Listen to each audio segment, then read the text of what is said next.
আমরা কাতলা মাছের পাতুরি করার জন্য আমরা রেডি হয়ে গেছি। তো কড়াইতে তেল দেওয়া হয়ে গেছে, তেলটাও গরম হয়ে গেছে। এরপর আমরা তেলের মধ্যে পেঁয়াজ দিয়ে দেবো, পেঁয়াজটা ভাজা হোক।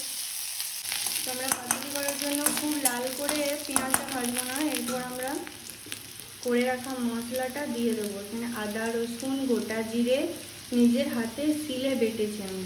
তারপর জিরে গুঁড়ো মিষ্টি মশলা সবই দেওয়া হয়েছে। তো বন্ধুরা আমরা স্বাদ মতো লবণ দিয়ে নেব। তো বন্ধুরা আমরা কাতলা মাছের পাতুরি করার জন্য পুঁই শাক নিয়ে নিয়েছি। তো পুঁই শাকের ওপর আমরা এই ভেজে রাখা মশলাটা একটু মাখিয়ে দেবো।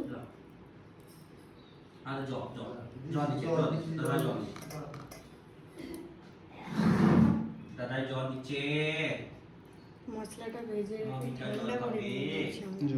তো এরপর মাছটা আমরা দিয়ে দেবো। মাছটাকেও ভালো করে মশলার সাথে মেখে নেব।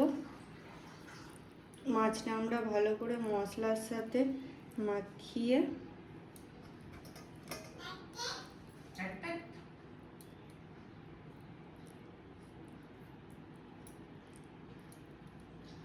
পুঁই শাক দিয়ে ঢাকা দিয়ে দেবো, বেঁধে দেবো।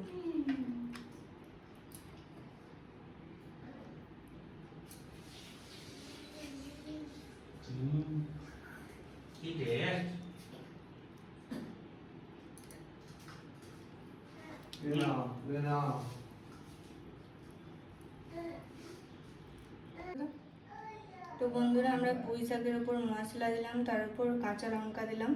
এরপর মাছটাকে মশলার মধ্যে মাখিয়ে দিয়ে দেবো। ওটা তো দেখানো হয়েছে আগের ভিডিও।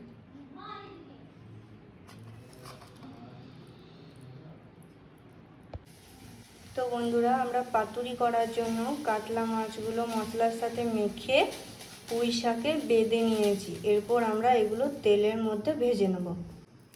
ভাজার জন্য কড়াইতে তেল দিয়ে দিয়েছি, তেলটা গরম হোক। তো বন্ধুরা আমরা তেলের মধ্যে দিয়ে দিয়েছি, এক পিঠ করে ভেজে নেব। এই পিঠটা ভাজা হলে উল্টিয়ে আবার পরের পিঠটা আমরা ভেজে নেব। তো বন্ধুরা আমাদের পাতুরিটা রেডি হয়ে গেছে, ভাজা হয়ে গেছে। তো আমরা এবার পাতুরিটাকে একে একে তুলে নেব। তো বন্ধুরা আমাদের পাতুরি রেডি হয়ে গেছে, আমরা প্লেটের মধ্যেও নিয়ে নিয়েছি। তো এবার টেস্ট করে বলা যাবে যে কেমন হয়েছে আমাদের পাতুরিটা।